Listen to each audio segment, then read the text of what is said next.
Dahil sa malupit na strategy ni Riboko ay napatay niya si General Oki ng Qin. Dahil patay na ang kinatatakutang Oki ay nagkaroon ng kaguluhan dahil sinusubukan silang sakupin ng iba pang mga kaharian. Subalit dumating ang Shin unit na meron na ngayong 300 squad at pinamumunuan ng maraming 10-man sergeants na sila Sujen, Shosa, Ryusen, Bihei, Tokukei, Den-A, at Denyo, at ang mga lieutenant na sila En at Kyukai. At ang commander nilang si Shin ay tinapos ang laban patungo sa kanilang tagumpay. Kinailangan ni King Sei ng bagong advisor upang di makuha ni Ryufu ang trono kaya inanyayahan niya si Shishi na tauhan dati ng kapatid. Samantala si Ryufu ay nagpapakasaya sa mga above. Dumating si Kane upang sabihin na ipinapahanap ni King Tojo si Shun Peikon. Tumatakbo si Ko dahil nahihiya siyang maging attendant ni King Sei kaya pinalakas ni Yo ang kanyang loob. Ngunit nang pumasok siya sa silid ni King Sei ay pinatulog lang siya sa tabi nito. Samantala inanyayahan pala ni Ryufu si Shun Peikon. Subalit lingid sa kaalaman nitong gagawin siyang bihag. Nais ni Ten na makatulong kay Shin kaya pumasok din siya sa tactician class ni Moki. Di mapakali si Shin kaya sinabihan ng kanyang mga sergeant na mag-enjoy muna ng panandaliang kapayapaan.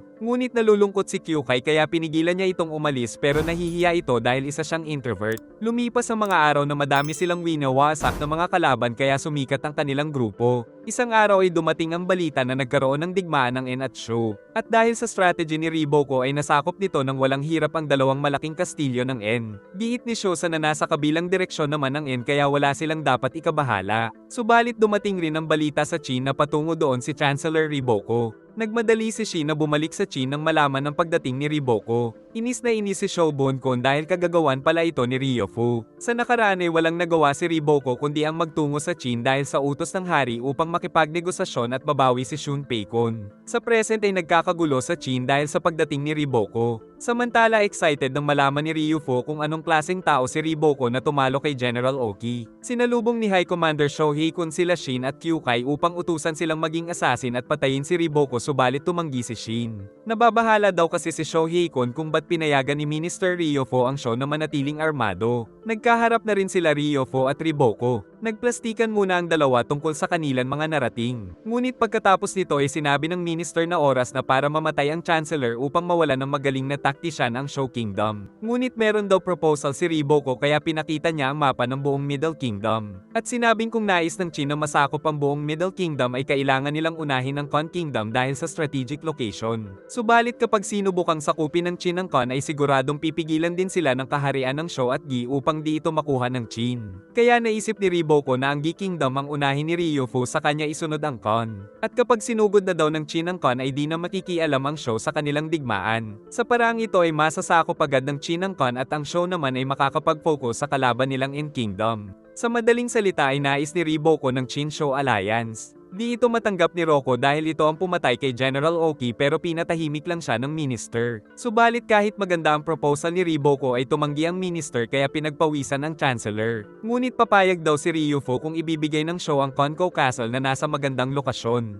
Natuwa si Saitoko dahil umiiral pa rin ang pagiging merchant ng minister. Nakiusap si Riboko na ibang kastilyo na lang at wag lang ang Kanko pero di pumayag si Ryufu at nagbanta na kung di siya papayag ay gugulong ang ulo nila pati na ang bihag na si Shun Peikon kaya nagkaroon ng tensyon. Dahil dito ay wala nang nagawa ang Chancellor at nagkaroon na ng Qin-Sho Alliance. Napagtanto naman ni Shin na wala talagang magawa si King Sei dahil sa harap niya pa ito gumawa ng sariling desisyon. Di nagtagal ay nagkaroon ng selebrasyon upang ipagdiwang ang alyansa ng Qin at Sho. Ibinigay ni Shin ang espada at namangha sila sa masasarap na pagkain at si Shin ay natuwa sa mga sumasayaw na dalaga kaya sinipa ni Kyukai. Sa kabila ng pagdiriwang ay ramdam pa rin ang tensyon sa magkabilang panig. Nakita ni Shin ang bakante na maraming pagkain. Ngunit sinabi ni Riboko na pwesto daw iyon ni Ryufu at biglang naging alerto si Shin nang makita ang Chancellor. Maging si Roko Omi ay sobrang tutol sa alyansang ito. Kaya nagkadiskusyon pa sila ng isang lalaki na ibabalibag niya sana ngunit pinigilan siya ni General To. Samantala nakipagpaligsahan na lang sa pag-inom si Mobo. Nagalit si Shobon kay Shin ngunit ipinangako pa rin ng bida na patuloy siyang magpapalakas at balang araw ay siya ang papatay kay Riboko kaya nabigla ang lahat sa kanyang pagbabanta. Nang dumating ang minister ay binatukan ni Shobon si Shin upang di na lumaki ang gulo. Samantala ang bihag na si Shun Peikon ay pakakawalan subalit papalit si Dustmarquee na isang negosyante ng Sho bilang bihag hanggat hindi pa naibibigay ng Sho ang Kanko Castle. Natapos ang pagdiriwang at nang papauwi na sila Kane ay nakita siya ni Ten na nakipagkamusta kamustahan pa. Nainis si Shin nang makitang magkausap ang dalawa kaya tinawag niya si Ten. Tapos nang mapadaan si Kyukai ay naramdaman ni Kane na kakaiba ang dalaga. Nagtungo sila Shin at Ten kay Kingsei kaya magkakasama na muli ang tatlo. Nagtaka daw si Shin kung ba't di man lang nagsalita si Sei sa negosasyon. Giit ng hari na nais niyang magpanggap na bobo upang di maisip ni Ryofo na kailangan siyang iligpit kaagad. Kasalukuyan din daw na humawak ng flood control project si Shobun Kon.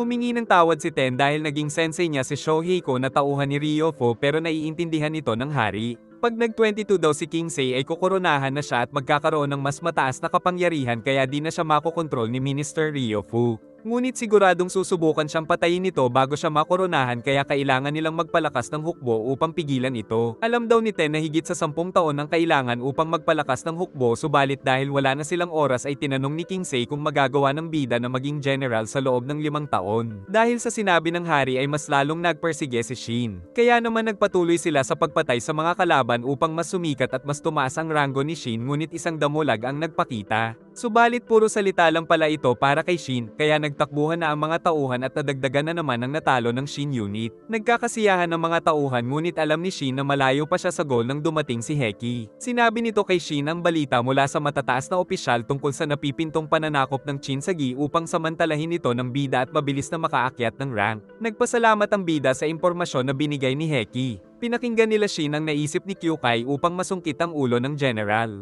Samantala sumusugod ang puwersa ng Shin habang ang Shin unit ay dumaan sa likod, at nagsimulang sumugod sa defensive line ng General ng Gi sa pamumuno ni Commander Shin hanggang sa makatagos na sila. Subalit nakita nilang patay na ang kanilang target dahil may nauna na pala. Tinanong sila ng mga ito kaya sinabi ni En na mula sila sa Northern Qin Army. Pinakilala ni Ohan ang Gyokuhu Force na Special 300-man squad mula sa Southern Qin. Tinawag din silang mga langgam ni Ohan dahil mula sa mga mayayaman ang kanyang mga tauhan na di daw katulad ng Shin unit ng mga pulube. Papaalis na sana ang mga ito nang magalit si Shin pero pinagtawanan muli at lumapit si Lieutenant Banyu na sumigaw ng malakas para magsagawa ng formation ng kawawang Shin unit. Dahil dito ay mas pinagtawanan sila ng mga ito. Kaya pinapababa ito ni Shin para makipagduelo pero ayaw nito kaya umatake ang bida. Subalit napigilan siya ni Ohan. Nagbanta din si Ohan na walang puwang si Shin sa paligsahan kung sinong magiging general kaya napasugod ang bida ngunit sa isang iglap ay tinamaan siya nito, mabuti ay likod lang ng sibat ang ginamit. Ngunit dahil dito ay nalaman nilang malakas pala talaga ang Gyokuhu Force. Saka sinabi ni Ohan na nagmula din siya sa angkan ni Oki pero siya ay isang maharlika. Masama ang loob ng Shin unit dahil tinuring lang silang langgam ng Gyokuhu Force. Giit ni Ko na cool naman talaga ang Gyokuhu kaya nagalit si Bihei pero sinabi ng bida na wala namang masama kung sasabihin ni Ko ang naiisip nito. Saka sinabing kahit ano pa ang kakaharapin ay di sila susuko kaya tumaas ang moral ng mga kasama. Dahil di na nila nababalitaan ng Shin unit ay inisip ni Banyu na sumuko na ang mga ito. Samantala nagpanggap silang bangkay ngunit kinagat ng lobo si Bihei. Nang dumaan ang puwersa ng Gi ay di sila napansin. Ngunit siniguro ng ilan sa mga ito kung patay na ang lahat kaya pinagtutusok ang ilang mga bangkay at kinabahan ang itlog nila dahil muntik nang matusok si Ko. Kaya pag-alis ng mga ito ay grabe ang kaba ni Ko. Sumalakay na naman ang Gyokuhu Force at nagpatuloy sila upang masungkit muli ang ulo ng Gi General. Subalit naunahan na pala sila ng Shin unit sa kanilang target. Lumipas ang mga araw na nagpapaligsahan sa pagpatay ng mga Gi General ang Shin unit at Gyokuhu Force kaya nakarating ang balita kay Moten na meron ding 300-man special squadron na Gakuka Force subalit ayaw nitong sumali sa paligsahan ng dalawang unit. Nag-uusap ang mga kaanib ng hari kung paano mapipigilan ang patuloy na paglakas ng kapangyarihan at impluwensya ni Ryufu. Nagsuggest si Shishi na gawin nilang kakampi ang Inner Palace dahil nakaraang gabi ay pinadalhan daw siya nito ng liham na may Royal Seal. Nagalit ang ibang executive dahil ang kamahalan lang ang may karapatan na gumamit ng Royal Seal. Giit ni Shishi na siguro ay napasa kamay ito ng Inner Palace noong namumuno pa ang dating boss niyang si Prince Seikyu. Hindi ito matanggap ni Heki dahil kamatayan ng parusa sa paggamit ng Royal Seal. Sinabi ni Shobo na ang pinuno ng Inner Palace ay si Queen Dowager na siyang nanay ni Sei.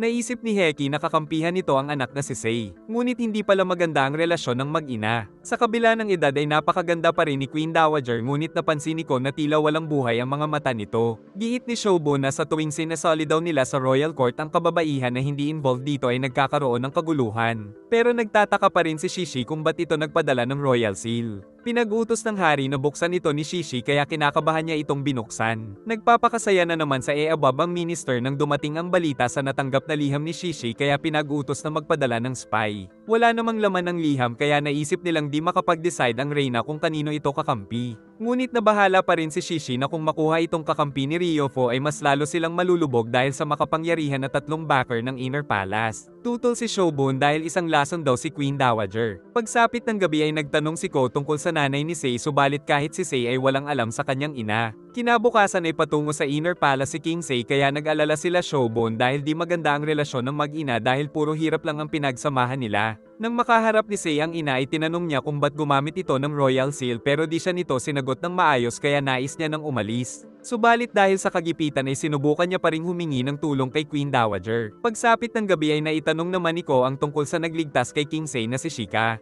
Noon pa ay naglalaban na ang Qin at Shou. Ang commanding general ng Qin ay si Hakuki at sa Shou naman ay si Renpa. Nagsagupaan sila sa loob ng 2 taon kaya nainip ang hari ng Shou kaya pinalitan si Renpa ng hot-blooded na si Chokatsu, subalit naging dahilan ito upang maambush sila ng crossbow unit ng Qin Army. Minaliit din ni Chokatsu si Lieutenant Oki kaya nakipagsabayan siya ngunit pinatay lang siya ni Oki. Dahil dito ay sumuko na ang Shou subalit sa utos ni General Hakoki ay inilibing nila ng buhay ang mga sundalo ng Shou kaya kinamuhian ng mga tao ang kaharian ng Qin. Ipinanganak si King Sei sa Kontan na capital ng Shou dahil isang political hostage ang ama. Ngunit dahil sa impluensya ng sikat na merchant na si Ryufo ay nakatakas ang kanyang ama subalit naiwan silang mag-ina sa Shou. Kinabukasan ay naramdaman ni King Sei na kumikirot ang peklat niya sa kamay kaya naalala niyang 13 years ago sa Shou Kingdom ay sumusunod siya sa kanyang ina pero sinasaktan siya nito. At nang may dumaan na lalaki ay nagbenta ng aliw ang kanyang ina para may pangkain. Kinagabihan ay sinubukan niyang humingi ng pagkain sa ina kaya binato ng maruming karne. Pagsapit ng gabi ay nagtaka si Ko kung ba't di nagbabasa ngayon si King Sei. Kaya kinwento na lang ng hari ang nagligtas sa kanya na si Shika na isang black marketers ng Kontan sa Shou. 9 na taon nang nakalipas ay nagalit si Daoken na nagmula sa Qin dahil ayaw pumayag ng black marketers na sila Amon at Ko Shou na tanggapin ang trabaho na iuwi sa Qin si Sei. Saka dumating ang leader ng black marketers na si Shika. Nalaman daw ni Shika sa kanyang source na 3 araw nang patay si King Shou ng Qin Kingdom kaya si Shiso na ama ni Sei ang magiging hari at si Sei ay magiging prinsipe. Naisip ni Amon na ito pala ang dahilan kaya iniligtas ni Ryofo si Shiso mula sa Shou Kingdom. Ngunit nais daw munang makita ni Shika si Lord Sei bago siya pumayag. Kalaunan ay nakita nilang nagnanakaw na naman si Sei at nahuli pa ng mga tao ngunit lumaban siya sa mga matatanda. Kaso nakawawa siya dahil tinamaan ng isang matanda. Pinigilan ni Shika na tulungan ito ng kasama dahil alam nilang di naman papatayin ng mga tao si Sei dahil ito ay hostage ng Shou pero nais nilang putulan ng kamay. Pinigilan sila ni Shika kaya nakatakas si Lord Sei ngunit tinitigan muna sila ng masama bago tumakas. Naisip nila Amon at Ko Shou na siguradong ipapapatay ng hari ng Shou si Lord Sei kung malaman na naging tagapagmana ito ng Qin. At ituturing pa silang mga traidor kung malaman na tinulungan nilang makatakas si Lord Sei. Sinabi nila kina Daoken na di nila matatanggap ang trabaho. Samantala si Shika ay pinuntahan si Lord Sei at sinamahan niya itong pagmasdan ang buwan dahil naalala niyang noon ay may nagligtas din sa kanya kaya siya nagpatuloy na mabuhay. Kinabukasan ay nagpatuloy siya sa pagnanakaw. At pag-uwi ay naghihintay na pala ang mga kawal ng Qin para yayain siyang magbalik sa Qin upang maging tagapagmana ng hari ngunit nag-trigger ito ng kanyang trauma. Nakita ng black marketeers na sinusubukan ng Qin soldiers na iligtas si King Sei. Saka nagpa siya si Shika na tulungan ito katulad ng pagtulong sa kanila ng itinuring nilang ama. Nanaginip ng nakakatakot si Sei kaya biglang nagising ngunit natatakot pa rin siya. Nalaman nila kay Shika na 5 gate pa ng Shou ang kailangang daanan bago sila makalabas kaya matinding panganib pa ang kakaharapin nila. Nang dumating sa unang gate ay kabado ang mga kasama dahil nakita nilang inaresto ang naunang cargo. Ngunit nang makita ng bantay si Shika ay pinalusot na sila nito agad kaya napahanga si Daoken sa impluensya ni Shika. Pagsapit ng gabi ay napansin ni Shika na nananaginip muli si Sei kaya nagising na naman siyang natatakot. Dumating sila sa pangalawang gate kung saan niyayapan ng bantay ng date si Shika ngunit ginawang target ng isang kawal ang pinagtataguan ni Sei kaya pinagalitan nila ito. Paglabas nila sa gate ay nakita ang dugo ni Lord Sei ngunit di man lang umiyak ang bata kaya naisip ni Shika na kakaiba ito. Sa 4 na araw na paglalakbay ay nakalabas na rin sila sa ika-5 at huling gate ng Shou ngunit napansin ng bantay ang mga bagong kasama ni Shika. Mabuti na lang ay nakalabas na sila bago pa mag-lockdown ang gate dahil sa emergency signal na ikinatuwa ng Qin soldier. Pero pinaliwanag ni Ko Shou na maaari pa silang mahabol ng Shou cavalry kaya nagmadali na sila. Subalit si Lord Sei ay binabangungot pa rin ng trauma kaya nagwala siya at tumalon ng karwahe na agad namang sinundan ni Shika. Natatakot pa rin si Sei dahil wala daw siyang pakiramdam.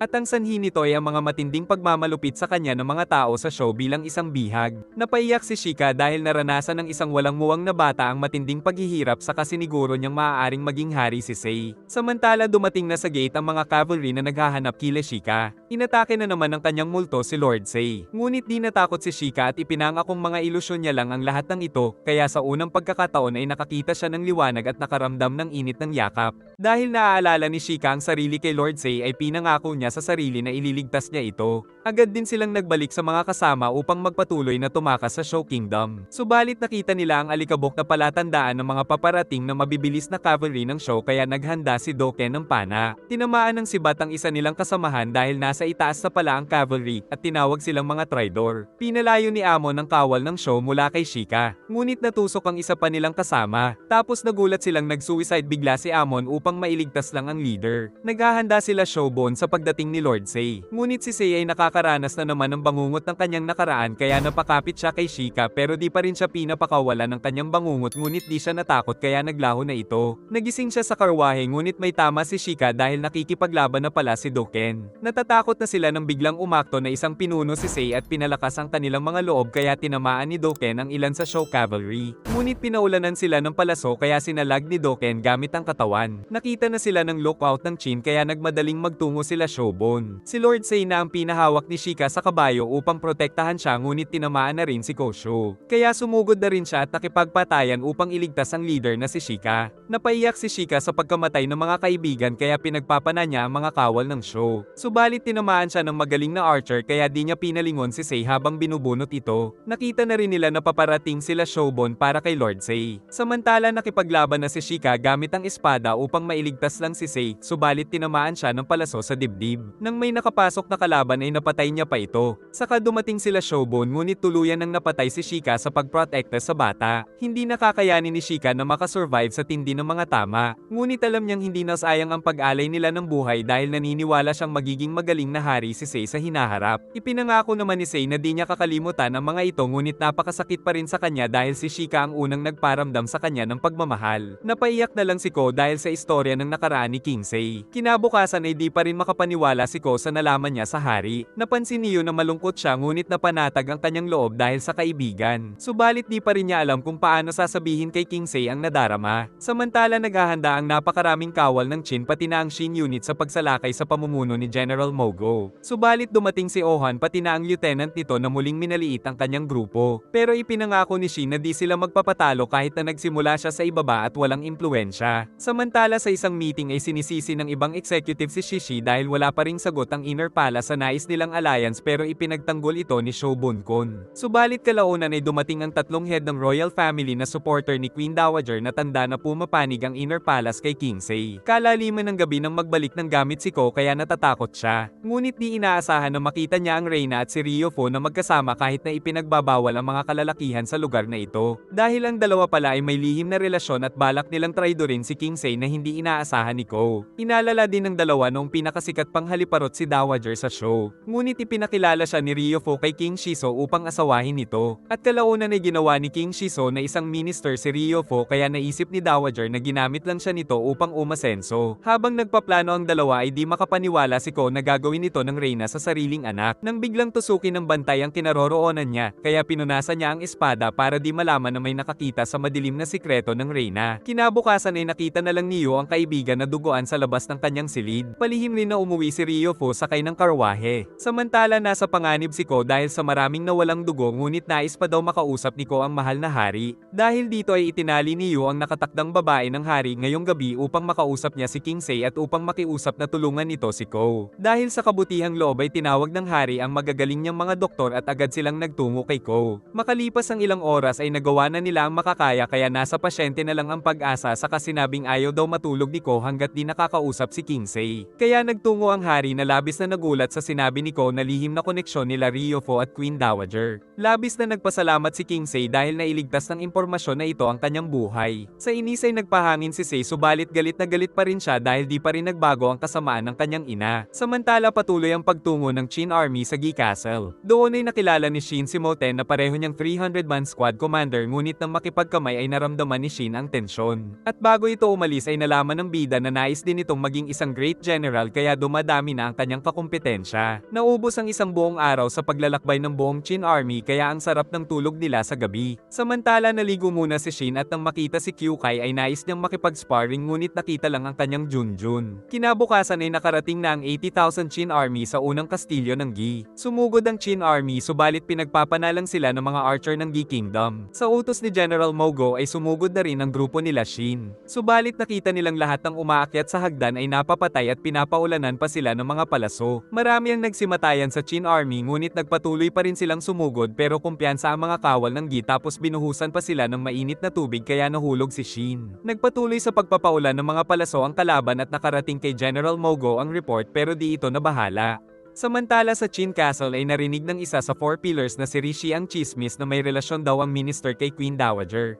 Agad namang tinanong ni Rishi kay Ryofo ang tungkol sa chismis na ito na parang totoo ngunit ipinag-utos lang na minister na patayin ang nagpakalat ng chismis. Ang nagpakalat pala nito ay ang hari mismo upang magkaroon ng lamat ang samahan sa faction ni Ryofo at handa daw siya sa magiging consequence nito. Nang makita naman ni Rishi ang tatlong head ng royal family ay napagtanto niya na totoo ang nabalitaan. Nakatanggap ng liham si Dowager na di siya mapuntahan ni Ryofo dahil sa kumalat na chismis. Kaya naisip niyang siya na lang ang palihim na magpupunta sa minister. Isiniwalat ni King Sei na bumaliktad na sa kanila ang inner palace kaya sobrang laki na ng gap sa kanila ng puwersa ni Ryofo, pero dahil sa butas na nakita nila sa minister ay maaari pa silang manalo. Kinagabihan ay nagtungo si Moten kila Shin upang sabihin na umaayon kay General Mogo ang sitwasyon kahit mukhang natatalo sila pero di maintindihan ng bida. Kinabukasan ay nagpatuloy ang pagdepensa ng Gi laban sa sumusugod na Qin pero relax lang si General Mogo. Subalit bumababa na ang moral ng Qin Army dahil tila di talaga sila makapasok. Samantala may inihahandang plano sila Ohan para makaakyat ng bakod ng Gi Castle. Kinabukasan ay nagpasikat na naman sila Ohan at may dala silang mga sanga at dahon. Sinunog nila ang mga ito para maging smokescreen. Kalaunan ay yumanig dahil dumating ang itinatagong platform ng puwersa ni Ohan na ikinagulat ng Gi Army. Ibinaba na rin ang tulay nito kaya nakaakyat ang Gyokuhu Force ni Ohan mula dito. Saka ipinamalas ni Ohan ang kanyang husay sa paggamit ng sibat. Maging ang mga elite soldier nito ay ipinamalas ang kanilang mga lakas. Tinawanan lang ni Mogo ang ginawang pagsuway ni Ohan pero sana daw ay di ito mamatay sa dami ng kalaban dahil wala silang backup doon kaya nais din malaman ni Moten kung anong plano ni Ohan. Habang nakikipaglaban ng mga bata ni Ohan ay naintindihan ni Moten ang plano nito at nakita din ni Shin na may mga nagtatago sa smokescreen. Sa utos ni Ohan ay itinulak ng mga kawal ang mga kalaban at tumalon ang mga ito gamit ang lubid. Sa kapilit na binuksan ng gate ngunit sinamantala ni Moten ang pagkakataon upang ubusin ang lahat ng madaanan. At di nagtagal ay na-capture agad ni Moten ang kastilyo ng Gi na ikinahanga ni Shin. Subalit nagkaroon ng sagutan ng dalawang panig dahil ginamit ni Moten ang setup na ginawa nila Ohan. Tinawag ni Moten si Shin ngunit minaliit na naman siya ni Ohan. Nakita nilang sinusunog ang mga bahay ng mga residente ng Gi kaya pinigilan ni Moten si Shin pero nagtungo pa rin ang Shin unit kaya nakita nilang pinagpapatay ng Qin Army ang mga walang laban na sibilyan. Sinubukang pigilan ni En ang commander dahil bawal kalabanin ng kapwa Qin soldier. Samantala pinagtatawanan lang ng mga siraulong Qin soldier ang reaksyon ni Shin at pinatay pa ng isang commander ang isang sibilyan sa harap nila kaya napasugod na si Shin na binanata ng mga bata nito, ngunit bago niya mapugat ang ulo ay pinigilan siya ni Moten dahil baka di na siya maging general pag ginawa ito. Sinipa ng siraulong commander ang bida ngunit nang sinugod pa siya nito ay tinuluyan na siya ni Shin. At sinabing hindi niya mapapatawad ang ganitong gawain kahit na isang hari o isang general pa ang gumawa ng ganito. Susugod sana ang mga tauhan ng pinatay ni Shin pero naisip ng lieutenant na papatayin din ng high rank official si Shin dahil sa ginawa. Subalit kalaunan ay sila pa ang dinampot at hindi ang grupo ni Shin. Dahil pala ito sa pakiusap ni Moten kay General Rajen na protektahan nito si Shin. Kaya nainis din si Ohan nang malaman na iniligtas niya sa parusa si Shin. Dalawang batang babae ang pinagbabalakan ibenta ng mga ilang Qin soldier ngunit naisip nilang walang bibili sa mga ito kaya papatayin na lang nila. Pero bumagsak sila dahil pinagpapatay ni Kyukai. Saka nagtungo siya kay Commander Shin na humingi ng paumanhin sa kanyang aksyon dahil nalagay din sa panganib ang buong Shin unit. Ngunit sa kabila ng pagkasakop nila sa kastilyo ng Gi ay di natatakot ang hari ng Gi na si King Kevin. Dahil nasa kanya si General Renpa na dating isa sa 3 Great General ng show na kasing lakas ng 6 Great General ng Qin. Sa flashback bago pa ang digmaan sa Dakan Plain ay nagkaroon pala ng digmaan ng Show Army laban sa Show Army. At ang dahilan ay nung napalitan kasi ng hari ang show ay tinanggal nito sa posisyon si General Renpa kaya naghimagsik ito. Si Gakujo naman ang commanding general ng kabilang puwersa na sinasabing mas magaling daw sa strategy kay Renpa. Kanina bago pala magsimula ang laban ay nagbanta si Gakujo na mas marami ang kanyang army pero di natakot si Renpa. Dahil sa mga report na natatalo na ang army ni Renpa ay napalagay si Gakujo. Subalit inatake sila ni Renpa dahil nasa likod na pala nila ito. Tinakot niya si Gakujo pero nang sumuko ito ay di niya pinatay saka sinabing di na siya babalik sa show dahil walang kwenta ang bagong hari. Dahil dito ay naging general na ngayon ng G-Army si Renpa. Dumating rin ang 4 na lieutenant ni Renpa kaya nakahanda na sila sa paghahasik ng lagim. At una nitong inutusan si Rinko na pumatay ng mga officer ng Qin. Umakyat na rin ang Shin unit sa itaas ng wall at nakipaglaban sa maraming G-soldier. Sinubukan ni Shin na yayaing sumugod ang infantry sa ibaba kaya umakyat na rin ang mga ito samantala ipinamalas ng Shin unit ang lakas ngunit sa lakas ni Kyukai at pati na kay Shin tunay na napahanga si Moten. Tapos nais nilang gayahin ang strategy ni Ohan kahit marami nang nag-aabang sa ibaba ngunit tumalon pa rin si Shin kaso nabitiwan ni Ryusen ang lubid kaya nahulog ang commander. Nakasurvive naman si Shin subalit napapaligiran siya ng kalaban. Mabuti na lang ay dumating ang 1,000 Qin soldier mula sa Kokubi unit na dahilan ng kanilang pagkapanalo kaya napakasaya pagsapit ng gabi. Lumapit naman si Commander Kokubi kaya nabahala si Shin. Subalit inamin ni Kokubi na pareho silang nagmula sa pagiging alipin kaya naaalala niya ang sarili sa binata at ikinatuwa ng Shin unit ang mga papuri ni Commander Kokubi. Ngunit di pa nakakalayo si Commander Kokubi ay pinatay na siya ni Rinko na may listahan ng papatayin. Nagiyakan ng mga bata ni Kokubi dahil sa pagkamatay nito. Saka ipinangako ng Shin unit na hahanapin nila ang assassin. Subalit dumating ang balita na napatay ang 2,000-man commander na kagagawan pa rin ni Rinko. Niyaya nang umuwi si Rinko ng kanyang tauhan pero nais pa niyang pumatay ng 2 pang officer. Ipinag-utos ni General Rajen na maghigpit sa seguridad ng lugar. Nagtungo si Moten kaya nalaman niyang 6 na officer na ang napatay ngayong gabi. Kaya naisip niyang tila isang magaling na general ng Gi ang naghanda ng assassination. Di naman nabahala si Rajen dahil patay na daw ang pinakamagaling na strategist ng Gi na si Gokei. Pero pinag-iingat pa rin ni Moten ang general dahil malaking problema kapag siya ang napatay. Kinabukasan ay patungo na sila Mogo sa susunod na kastilyo ng Gi. Ngunit di pa rin mapalagay si Moten kung sino ba ang assassin. Kalaunan ay napansin ni Shin na tila may nakatingin sa malayo at ito ay walang iba kundi si Rinko. Di alam ng hari ng Gi ang tunay na lakas ni General Rinko kaya pinaliwanag ni Renpa na isa si Rinko sa humaharap noon sa mapanganib na 6th Great General Oki ng Qin. Sa kasamaang palad ay napatay na rin ni Rinko maging si General Rajen. Subalit sa pagkakataong ito ay nagpakita na sila sa Qin Army kaya nagmistulan silang mga prey sa mabangis na tigre. Ngunit sumugod pa rin ang bida na sinalag nito at di siya nito binitiwan. Saka sinaksak ang nakailag na Shin hanggang sa dinala siya sa isang clearing. Wala daw sa listahan ng pangalan ni Shin kaya aalis na si Rinko. Subalit dahil ito ang pumatay kay Commander Kokubi ay sumugod ang bida kaso sinalag at siya pa ang nahiwa nito. Kaya naman nagpa siya na si Rinko na patayin na rin si Shin mabuti ay dumating ang mga sibat dahil di siya pababayaan ng mga tauhan. Bago umalis ay tinanong ito ni Shin pero di siya naniwalang isa itong general kaya sinabi ni Rinko na 30 na siya pero babyface lang saka ito tuluyang tumakas. Nagtungo si Moten kay Shin upang sabihin ang kanyang hinala na baka si General Renpa ang nasa likod ng pagkilos ng Gi. Di ito inaasahan ni Shin dahil isang alamat din si Renpa dahil noon ay isa ito sa 3 Greats of Show. Saka dumating si General Mobo na tatay pala ni Moten. Nagtataka si Kyuen kung anong motibasyon ni General Renpa. Sagot nitong si General Oki ang dahilan dahil 3 taon ang nakalipas nang itakwil siya ng hari ng show ay pinuntahan siya ni Oki at nag-inuman sila dahil di na sila magkalaban. At sinabi ni Oki na kung nagnanais daw siya muli ng matinding laban katulad noon ay kalabanin niya ang Mogo Army ng Qin. Pero natawa lang ngayon sila Renpa dahil di pa nanalo sa kanya si Mogo. Samantala nakarating ang balita kay Mogo na si Renpa ang makakalaban nila pero nanatili itong kalmado. Subalit pag-alis nito ay alam ng anak niyang si Mobo na nagpapanggap lang itong di kinakabahan dahil noong isang royal blood pa sila ng Kingdom of Se ay nakakalaban na nito si General Renpa pero di nanalo si Mogo kahit isang beses kaya naman tumakas sila at napadpad sila sa Qin. Ugali ni General Mogo na tanggalin ang armor kapag nakakaramdam ng matinding pressure saka nagpahinga siya sa field.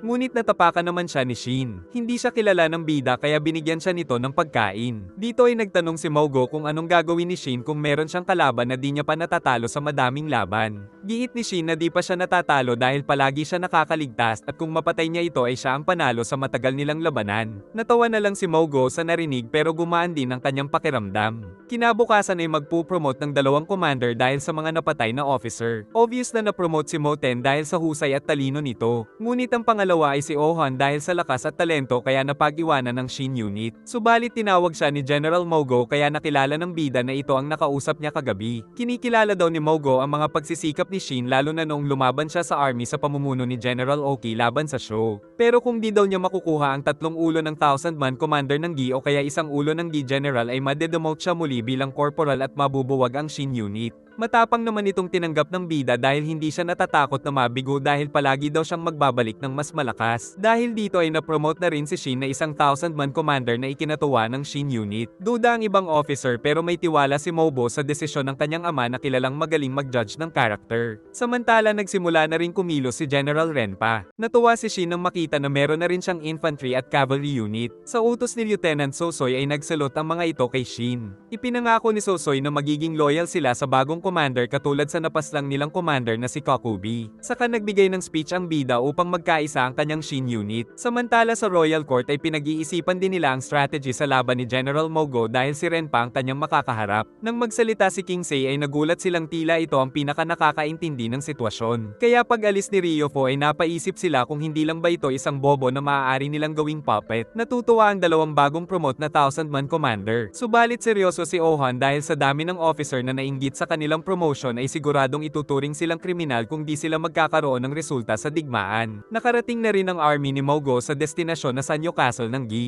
Samantala si Riboko ay nababahala dahil mabilis lang na nasasakop ng Mogo army ang mga kastilyo ng Gi. Ayaw niya rin sana na masakop ng Qin ang Sanyo Castle ng Gi dahil isang strategic advantage ito ngunit wala silang magagawa dahil sa Qin-Shou Alliance. Dahil dito ay umaasa na lang sila na magagawang pigilan ni General Renpa ang Qin. Pagdating ni General Renpa ay nakaposisyon na ang Qin army sa bundok. Samantala gumagawa na rin ng sariling strategy ang Shin unit. Napahanga si Sosoy sa talino ni Kyukai ngunit nalaman niyang wala itong formal na pag-aaral sa tactics. Nagmamasid lang sa malayo ang isang lieutenant ni Mogo. Ngunit si General Renpa ay kumpiyansa na di siya matatalo ng Qin kaya maghanda na daw sila ng maiinom. Pagsapit ng gabi ay naglaro muna ang Shin army para maglibang. Ngunit nang si Shin ang lalaban ay naisip ni Ryosen na baka mapahiya ang commander dahil alam niyang mas malakas siya dito. Pero alam pala ni Shin ang teknik kaya nang magsimula ay binigla niya si Ryosen. Kaya napahanga lalo sa kanya ang buong Shin unit. Subalit malungkot si Kyukai dahil di niya pa rin naipaghiganti ang kaibigang si Ko. Kaya kapag natapos na daw ang digmaan sa Gi ay aalis muna siya para tapusin ito. Kinabukasan habang naglalakbay ay dumating ang balita na nasa field na ang mga lieutenant ni Mogo pati ang unang puwersa ng Gi kaya kailangan na nilang maghanda. Samantala naka-standby na ang puwersa na pinamumunuan ni General Renpa ng Gi. Naisip niyang kahit na mahina si Mogo ay mapanganib pa rin ito dahil sa dalawang malakas na lieutenant. Samantala nagbigay galang ang dalawang lieutenant ni Commanding General Mogo. Di kilala ni Shin ang mga lieutenant ni Mogo kaya sinabi ni Moten na ito ay sila General Osen at General Konki. Si General Konki ay dating leader ng mga magnanakaw na malapalos ang galawan at mahilig mampugot ng ulo.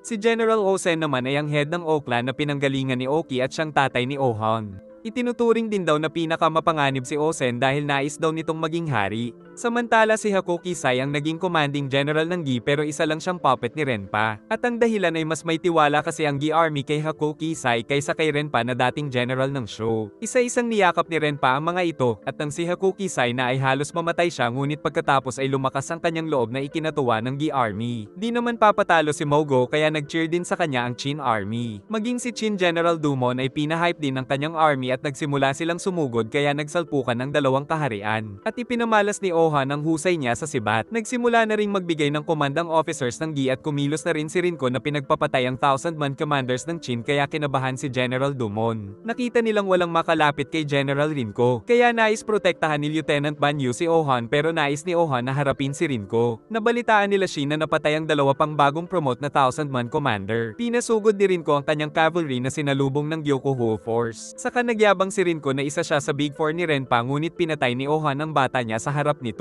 Nabahala si General Dumon dahil mas marami ang napatay sa kanilang sundalo pero nais pa rin nilang magpatuloy. Dahil dito ay nagtungo si General AB kay Shin upang ihanda ang Shin unit. At nang magbigay ng signal ang mga lieutenant ni Shin ay nagsimula ng sumugod ang pangalawang hukbo ng Qin. Pinutakte ni Han ang kanyang sibat si Rinko. Gayunpaman ay wala pa ring pinsala si Rinko pero kinikilala niya ang husay ni Han dahil dumaan pala ito sa matinding pagsasanay. Kaya napakatindi matindi na mga atake ni Ohan at gumamit ng Dragon Finger technique, subalit di pa rin niya napatay si Rinko dahil sa karanasan nito at sa halip ay si Ohan ang natusok. Kaya sumugod si Banyu pero nabali ang sibat sa lakas ng kalaban. Saka sumugod na sila Rinko para ubusin sila. Pero ayaw pa ring mag-retreat ni Commander Ohan. Nang maramdaman nila ang pagyanig dahil sumalaksak na rin ang second unit sa pamumuno ni Shin. Nagpatuloy ang labo-labong labanan sa field at nabahala ang mga officer ng Qin dahil natatalo sila. Pero nagpatuloy pa rin sa pagpapakita ng kanilang lakas ang Shin unit. Nagtaka ang isang Gi officer kung ba't malalakas ang Shin unit kahit na walang coordination ng cavalry at infantry unit nito. Dahil di nila alam na bago sumabak sa laban ay nagplano na sila Shin na lumaban ayon sa kanilang nakasanayang mga routine. Ngunit nang makita ni Shin ang flag na kanilang signal ay sabay-sabay na sumugod ang Shin unit. Dito napagtanto ni Shin ang bagong lakas na nakamtan ng kanyang unit. Napansin din nila na tumaas ang moral ng iba pang Qin soldier dahil sa kanila. Napagtanto din ito nila Rinko kaya nais nilang ubusin ang Shin unit ngunit narinig na nila ang tunog ng malakas na drum mula sa ginahudyat ng pagdating ng pangalawa nilang hukbo. Hindi makita ng Qin ang mga ito dahil sa alikabok. Bigla silang pinaulanan ng mga palaso kaya marami ang namatay at nakitang nawala rin doon ang mga sundalo ng Gi. Kahit walang makita ay sumugod pa rin sila upang maabot ang mga kalaban ngunit walang tigil ang mga palaso. Nanunood na lang si Rinko dahil ito pala ay strategy ni Tandang Genpo na ipapalasap daw sa Qin ang kanyang talino. Nakita ni Kyokai na ginagamit pala ng Gi ang tunog upang malaman ang kanilang mga lokasyon kaya pinatay niya ang mga ito. Naisip ni Shin na ubusin ang mga gumagawa ng tunog pero sobrang mapanganib at sa kasamaang palad ay naambush pa sila ng chariot ng Gi. Napatay ng mga palaso ang marami sa army ni Shin dahil kalkulado na ni Genpo ang sitwasyon. Dahil sa usok ay marami ang napapatay sa mga Qin soldier. Mabuti na lang ay nakatalon si Shin sa pinatay ang isang Gi soldier sa chariot. Naisip ni Kyokai na gumawa din sila ng tunog upang magulo ang komunikasyon ng Gi. Naisip ni Shin na sundan ng tunog upang mahanap ang main force ng Gi ngunit sinabi ni Kyokai na malabo nila itong magawa. Pero dahil dumating ang Mountain Folk sa pamumuno ni Seiki ay naging posible nang mahanap ang mga kalaban. Nag-aalangan si Sosoy dahil nagkahiwalay sila ng buong squad dahil sa usok. Subalit naisip ni Shin na ito lang ang pagkakataon nila kaya ipinangako ni Sosoy na sasama sila kay Shin kahit sa kamatayan. Dahil walang makita ay nahihirapang magdesisyon ng ikatlong unit ng Qin na sila Moten kung kailangan na nilang sumugod. Narinig ng isang officer ng Gi na gumagawa na rin ng tunog ang Qin army kaya nagsignal siyang baguhin ang kanilang mga bell. Subalit di nila namalayan na nakalapit na pala sila Shin dahil sa talas ng pandinig ni Seiki kaya pinagpapatay ang maraming Gi soldier. Nakarating na rin sila kay Genpo ngunit nabawasan na naman sila ng marami dahil sa mga palaso. Gayunpaman ay nagpatuloy pa rin sila Shin. Nagkusa din ng dalawang kawal na protektahan si Commander Shin mula sa napakaraming palaso na patungo sa bida. Subalit napinsala ang isa at tuluyang bumagsak. Nang malapit na sila ay nag-abang ang mga spearmen ng Gi. Subalit bigla silang nagsitalsikan dahil may mga nakaabang palang anti-cavalry trap ang Gi. Kaya makikitang napakaraming cavalry unit ni Shin ang namatay. Tapos na trap pa sila sa harap ng mga kawal ni Genpo kaya pinagpapatay na sila ng mga ito. Mabuti ay dumating na ang Gyokuhu Force at agad silang iniligtas ni Ohan sa mga ito saka sumugod ang kanyang squad. Nalaman ni Genpo na napatay nila Ohan ang kanyang Sound Corps sa mabilis na panahon upang di malaman na paparating na sila. Dumating na rin ang iba pang cavalry ni Shin saka binigyan siya ni Kyokai ng kabayo kaya agad silang sumugod habang gumagawa pa rin ng tunog ang Shin unit ngunit pinaulanan sila ng mga palaso samantala patuloy ang pagkitil nila Shin at Kyokai sa mga madaanan. Ngunit napansin nilang iniinda pa rin ni Ohan ang sugat nito. Gayunpaman ay nagpatuloy pa rin sila Shin sa pagsugod kahit na masugatan siya. Subalit umatras ang puwersa ni General Genpo kaya natulala ang Qin army. Naisip ni Genpo na nasa 80% na rin ang natapos niya sa kanyang misyon kaya pwede na siyang umuwi ngunit muntik pa siyang tamaan ni Shin ng isang sibat. Pinigilan ni Sosoy si Shin dahil mapanganib, kaya sinabi ng commander na marami kasi ang napatay sa kanila at nakita nilang totoo nga ang sinasabi ng bida. Upang di maapektuhan ng ibang Qin soldier ay pinalabas na lang na natakot si Genpo sa kanila. Subalit alam nila Mogo at pati na nila Shin at Ohan na mas marami ang namatay na sundalo ng Qin sa nangyaring labanan. Dahil dito ay naisip ni Mogo na oras na para kumilos ang dalawa niyang lieutenant. Kinabukasan ay tensyonado ang lahat sa pagpapalit ng posisyon ng mga napaslang na Qin soldier. Ngunit nang makita nila si General Mogo ay gaman ang kanilang pakiramdam. Sinabi ng commanding general na kailangan nila ngayong dumipensa dahil ang dalawa niya ng lieutenant ang bahala sa opensa at tinawag niya pang mga anak ang mga sundalo na ikinatuwa ng mga ito. Dumating ang balita kay Renpa na nakikipaglaban na ang lieutenant niyang si Kyoen sa lieutenant ni Mogo na si Osen. Nagagawa ni Kyoen na magbigay ng command sa kanyang hukbo gamit ang palaso na merong tunog dahil isa siya sa pinakamahusay na archer sa Middle Kingdom kaya napapaisip si Renpa kung ano ang gagawin ni Osen. Nabalitaan din ni Renpa na kumikilos na rin si Kai Shibo laban kay Konki. Nag-report ang tauhan ni Kai Shibo na tila nakikipag-hide and seek ang strategy ni Konki. Sa ika-4 na araw ay dumating naman ang report kay Mogo na inatake ng lieutenant niyang si Konki ang food supply ng kalaban. Panibagong squad na naman ang naubos nila Konki dahil kumikilos sila na parang mga bandido. Saka dumating kay Kai Shibo ang karwahe na ipinadala ni Konki na naglalaman pala ng mga ulo ng mga sundalo ng Gi kaya kilala si Konki sa bansag na headhunter. Inilibing ng mga tauhan ng mga ito nang dumating si Genpo upang kunin ang posisyon ni Kai Shibo dahil mas may alam siya sa strategy. Samantala panibagong squad na naman ang itinali nila Konki upang matakot sa kanya ang mga Gi soldiers. Ngunit dumating ang balita kay Konki na sumugod sa main camp nila si Kai Shibo dahil sa strategy ni Genpo. Sa utos ni Kai Shibo ay pinagpapatay nila ang maraming tauhan ni Konki. Dumating din ang report kay Genpo na nagsimula ng sumalakay sila Kai Shibo. Ngunit di alam ng matanda na ang nag-report pala sa kanya ay ang nagpanggap na sila Konki kaya mabilis nilang inubos ang mga bantay nito. Sinubukan pang alukin ni Genpo ng magandang posisyon si Konki subalit tuluyan siya nitong tinapos. Habang nakikipaglaban ay narinig nila Shin ang tunog na ginagamit ng Gi para ipaalam na napaslang na si General Genpo kaya di makapaniwala sila Rinko at QN. Dahil sa pagkamatay ng taktisya ni Renpa ay kailangan niya ng gumawa ng bagong strategy kaya nagpadagdag ito sa kanyang pagkagalit. Nagsasaya ang kampo ng Shin sa pagkamatay ni Genpo ngunit di makapaniwala si Shin. Samantala malungkot si Rinko dahil bata pa lang siya ay si Genpo na ang nagturo sa kanya ng strategy. Napilitan si Shin na magtungo sa camp ni Ohan dahil kay Moten. Ngunit nakita nilang nagsasanay na ngayon si Ohan. Sinabi ni Moten na sa kabila ng tagumpay ni Konki ay marami pa rin ang kawal niyang napatay ni Kai Shibo sa pagsugod nito sa kanyang camp. Dagdag pa ni Moten na dahil napatay si Genpo ay siguradong magiging mas mabagsik si Rinko na siyang pinakamapanganib sa Big Four ni Renpa dahil ito lang naman ang may kakayahan na tumapat kay General Oki na ikinabigla ni Shin. Kinabukasan ay isang masiglang Moten ang bumati sa kanyang squad dahil sa mapanganib na kakaharapin. Nagsimula ng sumugod ang Gi soldiers habang naghanda naman ng mga sibat ang Chin. Subalit sumugod ang Gakuka Force na ipinagtaka ni General Doman kaya dumating ang mensahe mula kay Moten na isa silang independent unit kaya maaari silang gumawa ng sariling hakbang. Nagsimula sila Moten sa pagpatay sa maraming cavalry ng Gi hanggang sa makatago sila at patungo sila kay Rinko na nagtaka kung ano ang kanilang plano. Sa flashback ay nagplano na pala ang tatlong commander ng individual unit ng kanilang strategy kung saan ginawa daw ito ni Moten upang di mapatay ang kanyang lolo na kanilang commanding general. Malapit na ang Gakuka Force sa puwersa ni Rinko subalit biglang naghiwalay ang kanyang hukbo at sa utos ng commander ay sumugod sila sa mga puwang na ipinag-alala din ni Mogo. Kaya naalala niya ang sinabi ni Mobo na huwag siyang maging overprotective kay Moten upang maging malakas ito. Sa flashback ay napagkasundoan ng tatlo na ang special unit ni Rinko na nagmula pa sa show ang target ni Moten upang mabawasan ang puwersa nito sa kapagtutulungan nila Ohan at Shin si Rinko. Kaya naman matyagang naghihintay sa signal ni Moten sila Shin at Ohan.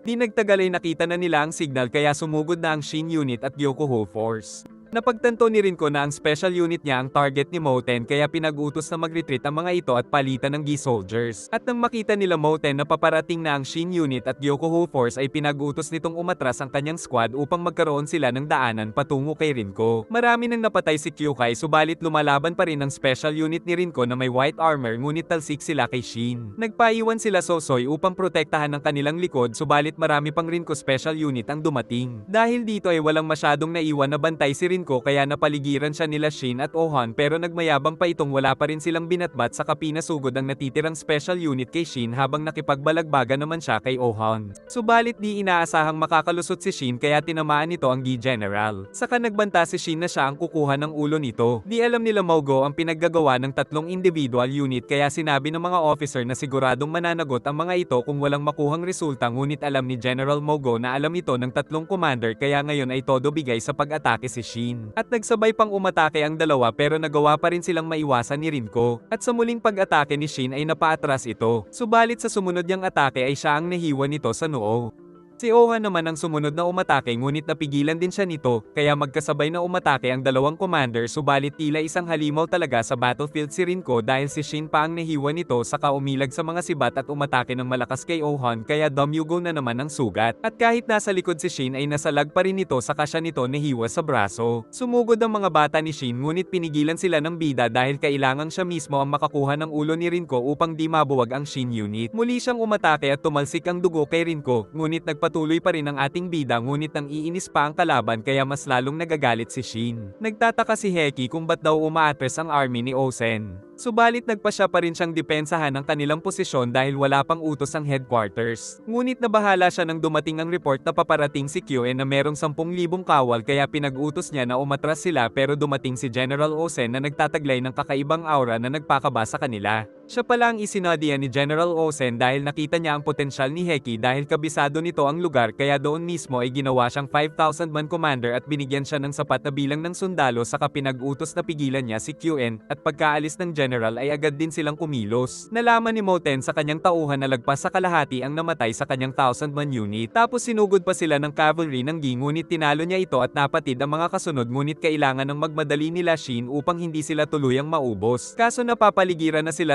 Sosoy kaya pinagpapatay ni Kyukai ang maraming Gi soldier. Napatingin ang lahat dahil nagagawa na ni Shin na mapantayan ang kakaibang lakas ni Rinko, subalit dahil sa karanasan ay nagawa ng kalaban na muli siyang mahiwa. Napansin din nilang nahihirapan na si Ohan dahil sa malalim na sugat sa balikat kaya patungo ang isa niyang kawal pero pinigilan ito ng kawal ni Rinko. Samantala nawawalan na ng malay si Shin. Subalit pinilit niya ang sarili upang malagpasan ang kanyang limitasyon at nagkaroon pa ng kakaibang lakas na nagpa-atras kay Rinko kaya naisip nilang nagising na ang tinatagong lakas ni Shin dahil nahihirapan ang kalaban, saka tumalon pa ang bida at buong lakas na umatake na nagpayanig sa lugar kaya nabasag ang bracer ni Rinko bago siya nahulog sa kabayo, saka sumugod ang mga kawal ni Rinko ngunit pinotektahan ni Ohan ang bida at agad na pinag-utos ni Ohan ang escape formation kaya gumawa ng daanan ang kanyang mga kawal upang makatakas sila. Nais ng officer ni Rinko na mag-retreat muna sila ngunit ayaw ng general dahil alam niyang kung magpapatuloy sila ngayon ay wala ng surprise attack ang Qin. Ngunit di niya na may galaw ang kamay dahil tinamaan ng kanyang litid. Nagpatuloy ang labanan ng dalawang kaharian kaya mula sa itaas ay pinaulanan ng Qin ng mga palaso ang mga sundalo ng Gi. At mula sa likod ay sumugod pa ang infantry ng Qin at nagpatuloy sa patayan. Dahil na-corner na nila ang mga kawal ng Gi ay pinag-utos ni Heki na tapusin si QN. Subalit di niya alam na isang decoy lang pala ang tingin sa kanya ni General Osen. Papasugod na ang napakaraming kawal ni Heki nang dumating ang report na nawawala ang mga nakita nilang Gi soldiers sa gubat kaya napatigil si Commander Heki. At sa hudyat ni QN gamit ang palaso ay lumabas na ang mga nagtatago niyang kawal kaya sila Heki pa ngayon ang natrap at sila naman ang pinagpapatay ng mga ito dahil sa magandang momentum ng higher ground, kaya balak tumakas nila Heki subalit nakaabang na pala sa kanya si QN. Kaya naman tatapusin na siya nito, nang biglang nahulog ang maraming Gi soldier dahil dumating naman ang hukbo ni General Osen. Nagpatuloy pa rin ang patayan ng mga sundalo, at sa wakas ay nagkaharap na sila QN at Osen. Giit ni Osen na di niya papatayin si QN kung magiging alagad niya ito dahil kailangan niya ng matalinong kasapi. Ipinangako din ni Osen ang mga lupain at kayamanan kung papanig lang ito sa kanya ngunit inatake siya ni QN. Ngunit pinag-utos pa rin ni Osen na hulihin ito ng buhay. Dito ay nagkaroon pa ng oras si QN na linawin kay Osen ang kanyang naging strategy. Subalit mali pala ang inaakala ni Osen dahil di pa pala na corner sila QN nang biglang tumalsik ang mga Qin soldier dahil nandoon pala si General Renpa na siyang dahilan upang tumaas ang moral ng mga sundalo ng Gi. At sa malayo ay naramdaman nila Shin ang kakaibang aura ni Renpa. Sumugod na parang mga asong ulol ang mga sundalo ng Gi, habang sa itaas ay nagpapaulan ng mga palaso ang puwersa ni Osen. Na-estimate ni Heki na magkasing dami lang sila ng bilang ng mga kawal. Sinalag ng bata ni Osen ang palaso mula kay QN saka tumakas na ito pero pinag-utos lang ni Osen na ayusin ang kanilang formation. Habang si Renpa naman ay nag-aabang kung ano ang gagawin ni Osen upang masukat niya kung magaling ba ito ngunit biglang nag-retreat si Osen dahil lumalaban lang siya kung siguradong siya ang mananalo subalit hinabol sila ng cavalry ng Gi. Napansin ni QN na nakangiti ang commanding general dahil naaalala niya ang magagandang laban sa 6th Great General ng Qin. At naalala din daw ni Renpa ang leader ng 6th Great na si Hakoki dahil may pagkakapareho ito kay Osen na di sumusugal sa mga laban na hindi siguradong mananalo. Nagpatuloy sila sa pagtakbo ngunit sa dulo nito ay nakitang nakaposisyon na ang Qin army sa bundok sa pamumuno ni Osen. Di mapakali ang Shin unit dahil wala pa ang commander nila. Ang mga nakaraang labanan ay nagdulot ng pagkasira ng formation ng Qin. Labis ang pag-aalala ni Kyukai ngunit kalaunan ay nakabalik na rin si Shin na ikinatuwa ng kanyang batalyon pati na ni Moten. Samantala pagod na sila Heki at di pa nila maintindihan kung ba't piniling umatras ni Osen. Kahit nakagawa ng fortress si Osen ay naisip nila Renpa at Kyoen na natrap din naman nila ito. Dahil dito ay nawalan ng interes si Renpa kaya ipapaubaya niya na daw ito kay Kyoen at hahanapin niya ang commanding general ng Qin. Nagtungo si Moten sa lolo na kakaiba ang kanikilos dahil kilala ito sa pagiging kalmado ngunit ngayon ay nagiinit si Mogo na patayin si Renpa. Sa lalim ng hiwa ay kita na ang buto ng bida kaya pinaalis ni Kyukai ang mga kasama para hindi ito maimpeksyon. Subalit si Kyukai ay inilihim ang kanyang sugat. Pinakita ng hari ang kanyang peklat mula sa sugat upang malaman ni Ko na kahit nagkapeklat siya ay maganda pa rin siya kay Sei.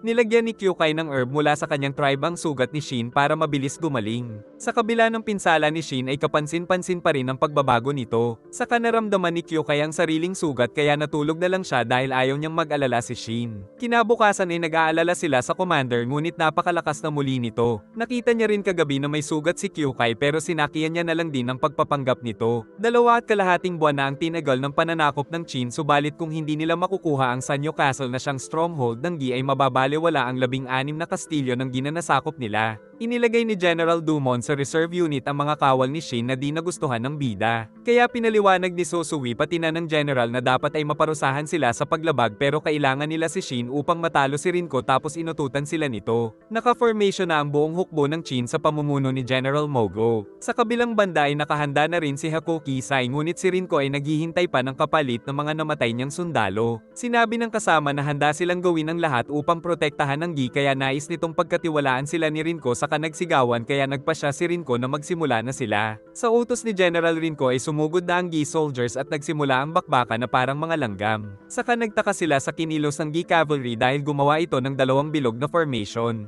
At tila bagyo itong nangwasak sa depensa ng Qin. Tapos parang 2 palaso naman silang pumasok sa formation ng Qin. Nang makita ni General AB si Rinko ay sinugod niya pa ito. Subalit saglit lang siyang pinatay ni Rinko at nang bumaba ang flag nito ay nalaman ng lahat ang kanyang pagkasawi. Nabahala ang isang officer kung makarating sa kanila si Rinko. Pinigilan ng mensahero na sumugod sila Shin dahil kailangan nila ng 200 na emergency reinforcement. Kaya naisip ng bida na sila Kyukai na lang ang maiwan dahil sa sugat nito kasama ng iba pang sugatan nilang tauhan. Dahil dito ay nakasugod na rin sila Shin ngunit winawasak na ng Gi ang maraming Qin soldier. At magkakaharap na muli sila Shin at Rinko kaya matapang din na nakipagpatayan ng mga sergeant ng Shin unit. Nagsimula na naman ang matinding bakbakan ng dalawa at kahit isang espada na lang ang gamit ay napaatras si Shin dahil malakas pa rin si Rinko. Samantala sa bundok ay naiinip na ang ibang sundalo ng Qin. Nang dumating ang isang malaking lalaki na agad na nakita ni General Mogo dahil pamilyar ito. Nalaman ng mga Qin soldier na ito ay si Renpa at niyaya pa nito ng duelo si Mogo pero di siya pumayag. Sa kanila nakita na dala pala ni Renpa ang sariling hukbo. Iniisip ni Renpa kung di ba nagkaroon ng miscalculation si Mogo.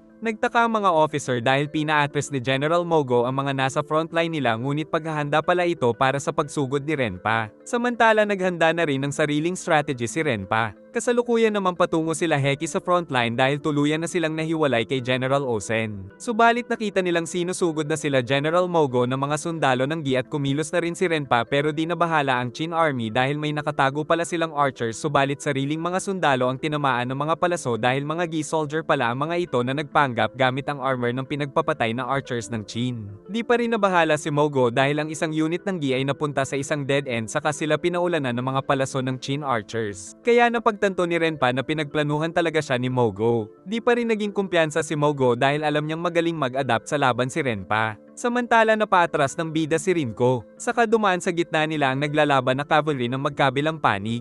Patuloy pa rin ang pakikibalita ni General Riboko sa labanang ito. Ngunit nang malaman niyang may history ng pagkatalo si Mogo kay Renpa ay naisip niyang naghanda si Mogo ng matinding strategy laban dito sa loob ng 40 years kaya maaari siyang manalo. Patuloy pa rin ang pagsugod ng kumpiyansang Renpa na nagawa kaagad na mamemorya ang structure ng bundok kaya naiiwasan niya ang mga trap subalit di na nagugulat si Mogo na magagawa ito ni Renpa.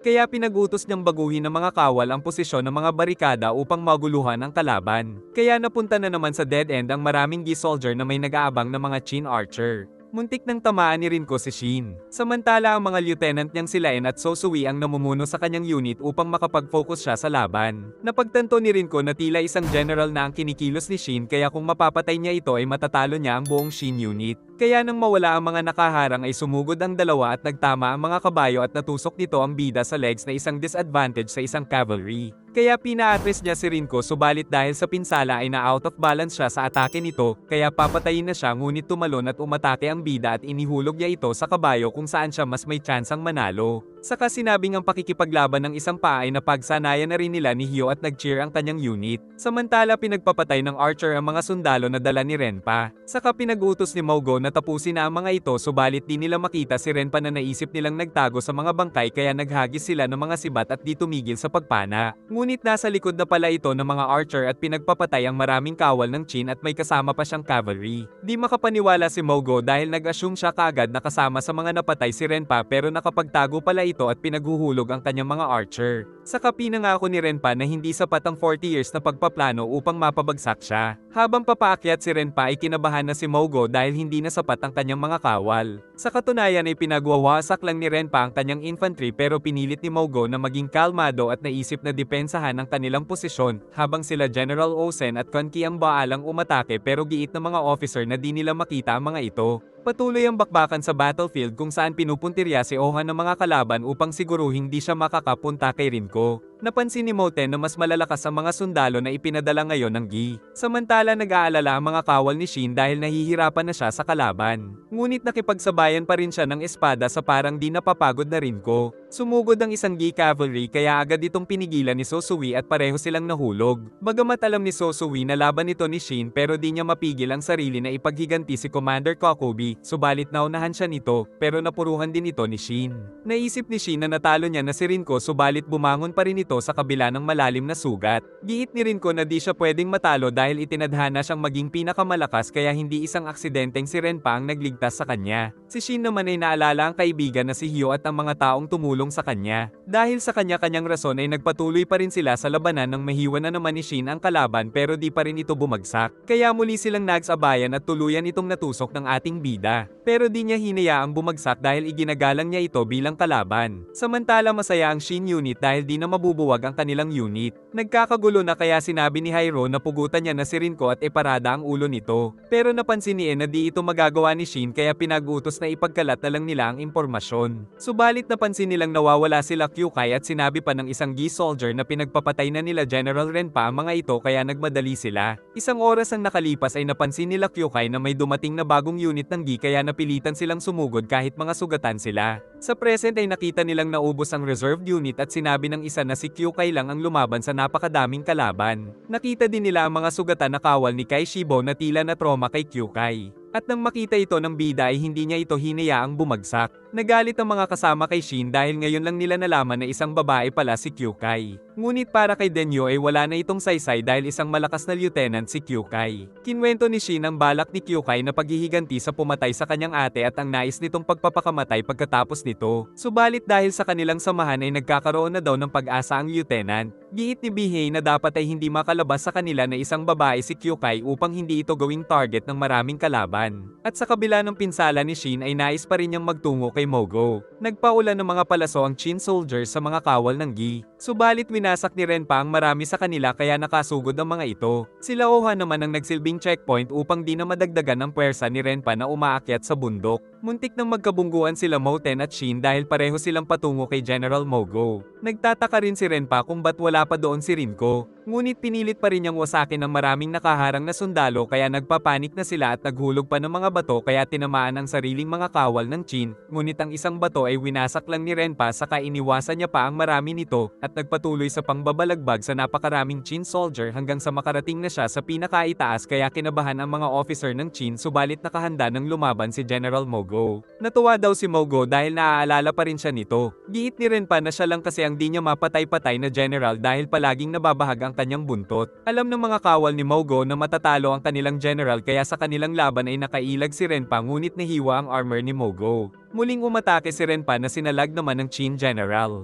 Saka sinabi ni Mogo na pinili niyang lumaban dahil sa isang batang mandirigma. Kaya siya naman ang sumugod na sinalag ng Gi General ngunit napatras niya pa rin ito. Nagtataka sila Shin dahil wala ng katao-tao sa main camp. Samantala namangha ang mga sundalo dahil nagagawa ni Mogo na makipagsabayan kay Renpa. Giit ng isang sundalo na ito kasi ang ama ni Mobo na isa sa malalakas na general ng Qin. Di makapaniwala sila Moten na nakikipagduelo ang lolo niya kay Renpa at ang nakakagulat ay nakakalamang pa sa laban si Mogo. Subalit nang umatake si Mogo ay naputol ang kanyang sandata kaya napinsala siya at nahulog sa kabayo. Kaya naulit na naman ang nakaraan na palagi siyang natatalo kay Renpa. Ngunit bago ito mapatay ay sumugod sila Moten subalit napatay ang kanyang kabayo. Dito na napagtanto nila Shin na kakaiba talaga ang lakas ng isang alamat na General Renpa. Samantala sila General Quan Ki ay balak atakihin ang main camp ng Gi. Tinutokso ni Mogo si Renpa dahil tila nawala ng kabuluhan ang buhay nito nang mamatay lahat ng kalaban nitong 6th Great General. Sa katunayan ay naiinis daw talaga si Renpa dahil kakabalik pa lang ni Oki sa digmaan pero napatay na ito kaagad kaya dinungisan daw nito ang dangal ng 6th Great. Nainis si Shin sa mga sinasabi ni Renpa pero ayaw siyang pansinin ng kalaban dahil wala daw siyang pake sa mga walang bitaw. Kaya pinakita ni Shin ang espada ng pinatay niyang si General Rinko. Dahil dito ay galit na galit sa kanya ang alamat na general. Subalit pinili ni Shin na manatili kaya nag-alala si Moten. Ngunit dahil sa laki at lakas ni Renpa ay napabagsak siya sa isang atake nito pero nasalag pa rin niya ito at saka bumangon at umatake ngunit napatalsik siya muli. Kaya tatapusin na nito ang bida nang magtanong si Mogo kung di pa ba ito masaya sa mga nakamtan na labanan sa Golden Era ng digmaan. Samantala papaakyat na ang iba pang sundalo ng Qin kaya nabahala ang Gi soldiers kaya sinugod na nila si Mogo pero napansin ni Moten na mas marami silang sundalo. Subalit papatayin na si Shin kaya sinabi ni Mogo na kay Shin ipinamana ni Oki ang pole axe nito. Tinanong ni Renpa kung natakot ba si Oki sa sariling kamatayan nito. Sinabi ni Shin na walang pinagsisihan si Oki at namatay pa itong nakangiti dahil sa nakamtan nitong pangarap na maging isang alamat na general. Napagtanto ni Renpa na totoo ang sinasabi ni Shin. At masaya din siyang namatay nang may karangalan si Oki bilang isa sa mga matindi niyang nakalaban noon. Giit ni Mogo na wala ng kalaban si Renpa dahil patay na ang lahat ng 6th Great General. Nawawalan na ng ganang magpatuloy si Renpa nang dumating si Kai Shibo upang tulungan ang kanyang boss. Nakita din ni Moten ang smoke signal sa main camp ng Gi na may kahulugan na nasakop na ito ni General Konki. Nagtaka si Haku Kisai kung di nila nakasalubong si Kai Shibo. Pero natawa lang sila Konki dahil magaling sila sa pag-iwas sa kalaban. Binigyan ito ni Konki ng pagkakataon kung magmamakaawa siya. Subalit mas pinili ni Haku Kisai na mamatay na isang marangal na Gi soldier kaysa lumuhad sa kaharian ng Qin kaya tinusok siya ni Konki. Saka pinag-utos ni Konki sa tauhan na kunin ang ulo ni Haku Kisai. Samantala patuloy ang pagwawala ni Kai Shibo kaya pinili ni Moten na lumaban. Si Renpa ay tinapos din ng mga sundalong sumugod sa kanya saka umatake si Moten kay Kai Shibo kaya napatalsik siya nito.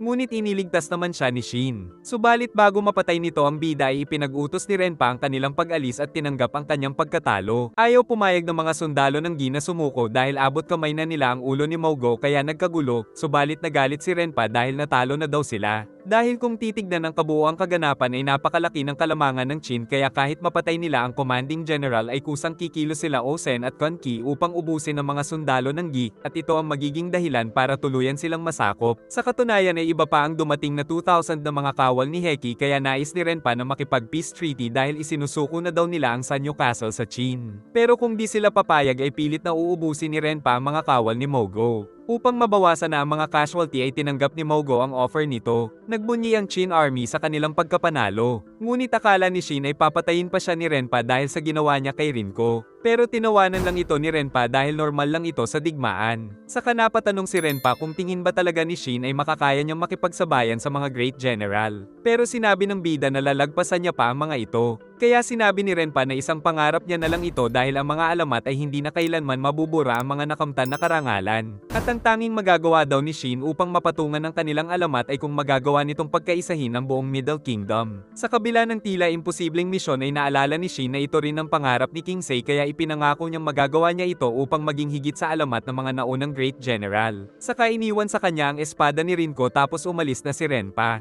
Inanunsyo ni General Mogo na sila ang panalo sa digmaan kaya masaya si Shin kahit nanghihina na siya. Nakarating ang balita sa Royal Court na nanalo sila dahil napatay ni General Konki si Haku Kisai at si Rinko ay napatay naman ni Shin. Sa unang pagkakataon ay nagkamali ng calculation si Riboko. Nagising si Kyukai at sa labas ay nagandahan sa kanya ang mga kasama. Saka ipinangako nila Bihei na ayos lang sa kanila kung mawawala siya saglit para sa kanyang paghihiganti. Di pa rin nakaka-recover si Shin pero nagpaalam pa rin ang lieutenant sa kanyang commander bago siya umalis. Ngunit nahulog ito sa isang bitag na ginawa nila Shin. Dahil nais muna ni Shin na ipaalala na nandito lang sila kaya napaiyak si Kyukai saka ito umalis. Handa si General Renpa na tanggapin ang parusa kahit nakamatayan pero alam ng hari ng Gi na ginawa niya lang ito para sa ikabubuti ng Gi Kingdom. Humingi din ng tawad ang hari ngunit ang magagawa niya lang ay ang palayasin si Renpa sa Gi upang di matuloy ang execution nito. Di makapaniwala si Yu na walang nangyayari kay King Sei at kay Ko. Nakita ni Shobo na normal na damit lang ni Shin ang gagamitin niya sa awarding ceremony. Natuwa din siya sa mga achievements nito saka pinaalalahanan na maging magalang sa ceremony. Pero sa ceremony ay di niya alam ang gagawin kaya tinulungan ni Moten. Sa pagpasok ng hari ay nagbigay galang ang lahat, pero alam ni Shin na kalahati ng mga nandoon ay mga kalaban ni Sei. Tinawag si General Mogo na tataas ng isa ang rank at tatanggap ng 2 lupain at meron pang 2,000 gold at 10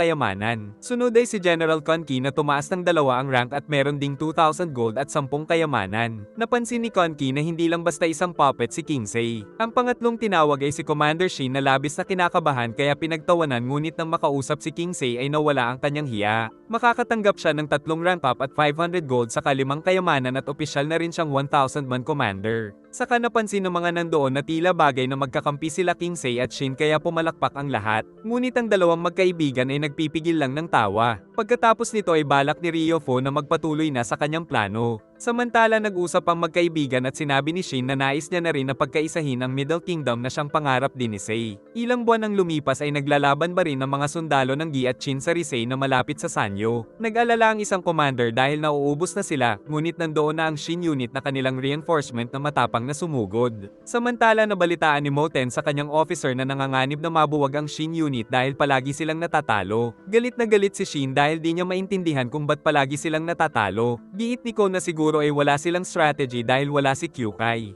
At nalaman nilang sila Shin at En lang ang gumagawa ng strategy nila kaya nagalit ang mga kasamahan. Nang dumating si Moten ay pinakita ni Shin ang pambata niyang strategy kaya nagtaka si Moten kung ba't di pa sila naubos at kinwelyuhan niya si Shin. At pinaliwanag na madedemote talaga si Shin kung patuloy pa itong matatalo. Kaya para makatulong ay ipapadala daw niya ang taktisyan niyang kapatid. Subalit hanggang ngayon ay pinag-iisipan pa rin ni Shin kung papabayaan nilang utusan sila ng isang outsider na taktisyan kaya pinaalala ni Bihei na 5 beses na silang natatalo. Samantala natalo na naman ang Qin Army kaya nakuha sa kanila ang isang tulay sa Risei. Kasalukuyang nasa biyahe ang paparating na taktisyan nila Shin. Samantala nalaman ni Moten na di pala nagtungo si Moki kaya nagpadala na lang daw ito ng substitute. Ang sama ng titig nila Shin sa paparating na taktisyan ngunit nang lumabas ito ay nagulat ang bida na ang pinadala pala ay walang iba kundi si Karyo Ten. Nadismaya ang mga kasama ni Shin dahil isang bata lang ang taktisyan nila. Paglapit ni Shin ay nagtaka siya sa hubog ng katawan nito kaya sinabi ng mga kasama na isang babae si Ten. Pero di naniwala si Shin dahil noon ay nanirahan sila ni Ten sa isang bahay kaya hinawakan ni Shin ang mga siopaw nito kaya binugbog siya ng dalaga. Samantala nagkita ang mga puwersa ng Gi dahil target nila si Shin na pumatay kay General Rinko. Habang naglilipat ng gamit ay nakilala ni Ten ang isang lalaki na isa sa mga kawal ni Shin. Samantala di pa rin maisip ng bida na isang babae pala si Ten kaya napagtanto niyang ito pala ang dahilan kung ba't nahihiya itong maligo noon ng kasama siya. Pero wala pa ring nagbago dahil isang kapatid pa rin ang turing niya dito. Dumating ang report na may isang batalyon na kalaban ang patungo sa kanila. Agad na nag-utos si Ten bilang isang tactician dahil nakabisado niya agad ang lugar mula sa pagbiyahe patungo dito. Nagalit si Den-A dahil isa lang daw siyang bata at inisip ng mga kasama na iiyak na ito pero tinawag lang niyang tanga ang matanda.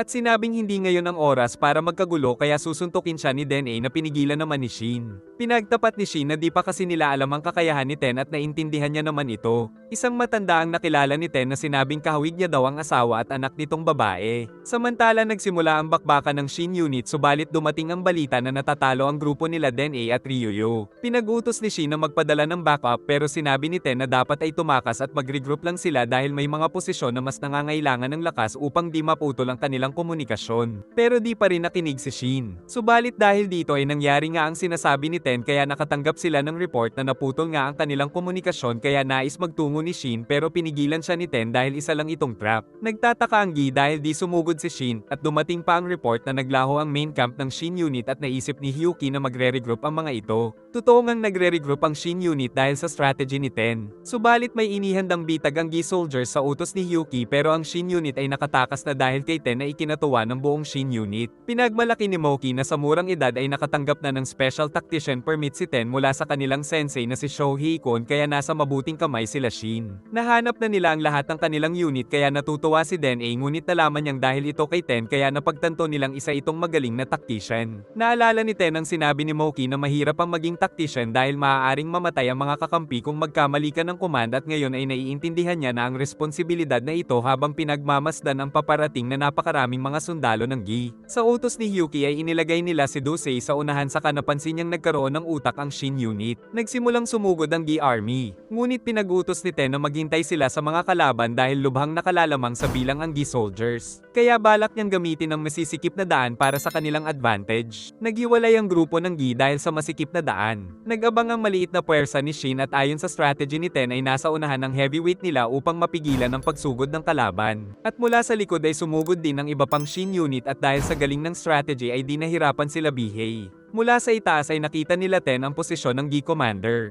Kaya pinag-utos niyang patayin nila ito na agad na ginawa ni Denyo sa isang atake. Agad na nakarating kay Hyuki ang balita kaya sa utos nito ay pinasukan ng Gi Army ang lahat ng daanan upang agad silang makarating sa Chin Camp. Pero di pinabantayan ni Ten ang Chin Camp at sa halip ay pinagtibay ang kanilang opensa sa pamumuno ni Shin at sa kanyang signal ay sumugod na sila Shin. Ngunit sumugod din ang mga kawal ng Gi upang pigilan ang maliit na grupo ng Shin unit. Napansin ni En na nahihirapan sila. Sa kasamaang palad ay malapit na rin kila Ten ang iba pang kawal ng Gi kaya pinagbabato sila ng mga kasama ngunit matyagang naghintay si Ten ng tamang pagkakataon. Subalit mas marami pang dumating na kalaban patungo kila Shin. Pero lakas loob pa rin na sumugod ang mga kasama sa pamumuno ni Commander Shin. Pinag-utos ni Ten na ipakita na ang flag signal. Kaya biglang dumating ang cavalry unit nila bilang surprise attack dahil isa lang palang decoy ang commander. Dahil dito ay natalo nila ang grupo nila Hyuki. Nakita nilang nasusunog ang kanilang camp pero wala naman na silang kakampi doon kaya napahanga silang lahat kay Ten. Ngunit sinabi ni Hyuki na kung ibang unit ang dala ni Ten ay di sila mananalo. Pero mas lalo daw napahanga ang bida sa kanilang tactician dahil na-maximize nito ang lakas ng Shin unit saka ipinadala na sa headquarters ang mga ito at nagdiwang ang kanilang grupo. Sa kabila ng pagkapanalo ay nalungkot pa rin si Ten nang makita na nasawi pala ang matanda na nakausap niya.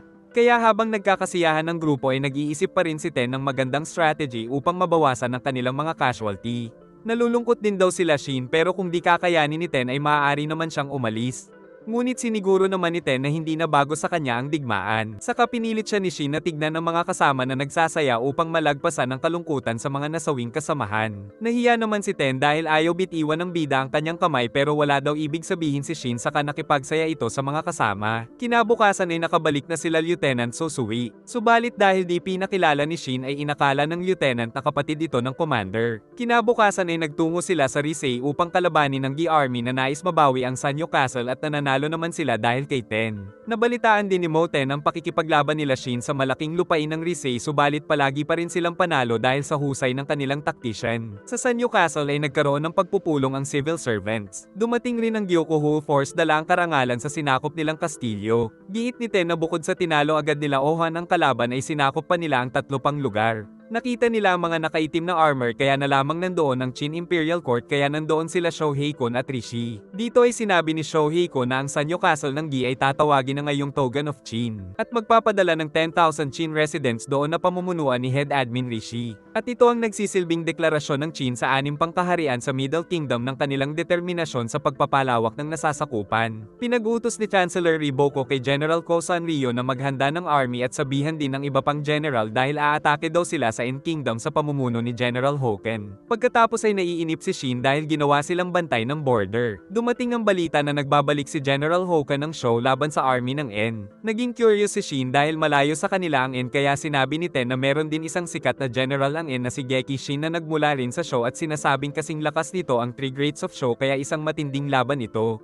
Nabalitaan nila na napakalakas nga ni General Geki Shin laban sa army ng show, subalit nang magduelo sila ni General Hoken ay di nito kinaya ang lakas ng isa sa kasalukuyang 3 Greats ng show kaya naman natalo siya kay Hoken at ang show ang nanalo sa digmaan. Nabahala si Ten na baka kumilos na ang Kingdom of So na kasing laki ng 6 na kaharian. Subalit dahil din sa laki ng So ay di sila makakilos ng mabilis pero kinatatakutan pa rin ang malaki nilang puwersa, pero iba ang Qin dahil naghahanda na daw ang Imperial Court na kalabanin ng So. Kinabukasan ay nakayakap na si Shin sa bewang ni Ten kaya nabatukan na naman siya. Subalit sa loob ng 3 buwan ay naging kampante na rin si Ten sa grupo. Kalaunan ay nakatanggap na sila ng utos na magtungo sa Tokien Castle. Ngunit nabahala si Ten dahil wala na sa mapa ng Qin ang dinadaanan kaya naisip niyang nasa borders sila ng ibang mga kaharian kaya kailangan nilang mag-ingat. Di nagtagal ay nakita nila ang isang batang nanghihina. Tinulungan nila ito kaya nalaman na nagmula ito sa di kilalang bansa ng Jo at sinugod sila ng Khan Army. Saka nagmakaawa ang bata dahil baka mapatay na ang kanyang ina. Dahil dito ay agad na nagtungo sila Shin upang tumulong. Sa nakaraan noong bago palang maging tagabantay ng border ang Shin unit ay nabalitaan ni Kingsei na nadagdagan pa ang supporters ni Ryufui. Nagtataka si Rishi kung paano nadagdagan ang puwersa ng kanyang boss kahit na nasa malayo sila ni Shohei-kun.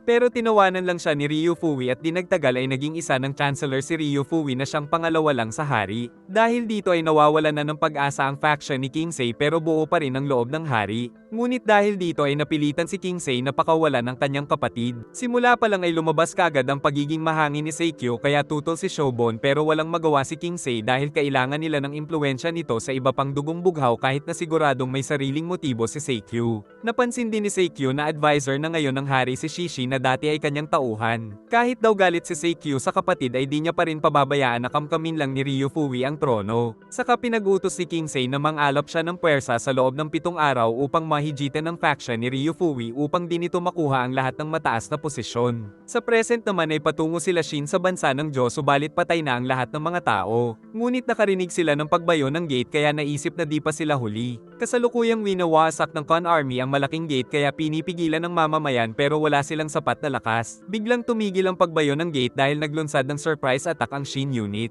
At nagsimulang pinagpapatay ng mga bata ni Shin ang mga mahihinang nilalang mula sa kaharian ng Khan. Pero napakayabang ng 2,000-man commander na si Bakon kaya nakipagduelo siya sa bida pero pinatay lang ito kaagad ni Shin dahil sa karanasan. Dahil dito ay natakot ang Khan Army kay Shin kaya nagsialis ang mga ito. Nagpasalamat ang nanay ng bata at pati ang elder ng Jo kay Shin. Nagtaka si Ten kung paano sila nakakasurvive kaya sinabi ng elder na dahil ito sa pagbibigay nila ng intel sa mga magkakalabang kaharian dahil ito lang ang magagawa nila para makasurvive. Napatanong si Ten sa sarili kung meron ring intel ang Shin na tulad nito. Nag-alala si Shin na bumalik ang Khan Army pero tiwala ang matanda na natakot na ang mga ito kay Shin.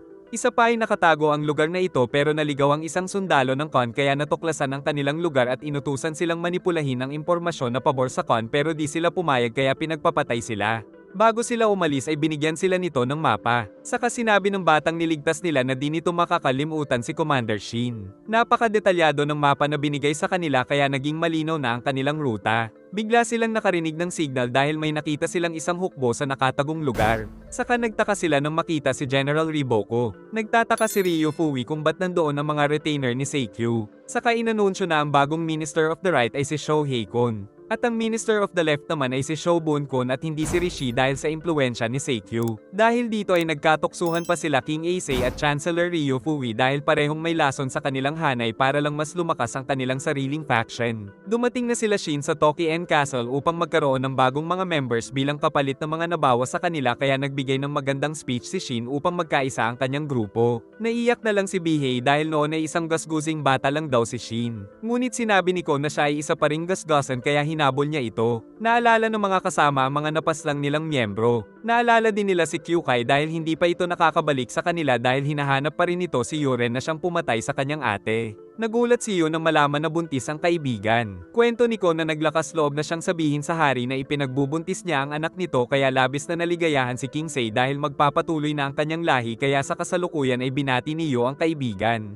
Natuwa din ang faction ni Kingsei sa balita at binati din siya ni Ryufui na nagsuggest na magkaroon sila ng 3 araw na pagdiriwang na di tinanggihan nila Shobon dahil makakapagpahinga muna sila. Pero sinabi lang ito ni Ryufui para sa formality pero kabaliktaran ang nasa isip nito, ngunit alam ni Kingsei na isang lason si Ryufui na dapat niyang matanggal sa sistema. Nakarating din ang balita kay King Dowager na magkakaroon ng anak si Sei. Dinala ni Moten si Shin kay Ohan dahil nais nilang malaman nung nakita niya si Riboko sa tagong lugar. Palihim nila itong sinundan ni Ten subalit nahuli sila ng mga ito pero di sila pinatay dahil sa alliance. Alam ni Shin na may ka-meet up ito sa loob ng tent pero inilihim ito ni Riboko. Nang sila na lang dalawa ay tinanong ng bida kung anong binabalak nito. Kung nais daw malaman ng bida ay kailangan niyang matalo si Riboko sa isang duelo. Tinanggap naman ito ng bida subalit pagsugod nila ay napaatras nito ang bida. Dahil bukod sa pagiging isang chancellor at one of 3 great general ay isang mahusay din pala na mandirigma si Riboko. Pero tumigil na sila dahil labag ito sa Chinsho Alliance. Sinabi niya kila Ohan na pinakawalan din sila ni Riboko ngunit naisip ng mga kasama na nagsasagawa ito ng bagong alyansa sa ibang kaharian kaya nanganganib ang Qin sa hinaharap. Ngunit sa kabila nito ay nais pa rin ng bida na matupad ang pangarap nila ni Kingsei na mapagkaisa ang buong Middle Kingdom upang matigil na ang patayan at upang siya ay maging pinakasikat na general sa buong mundo.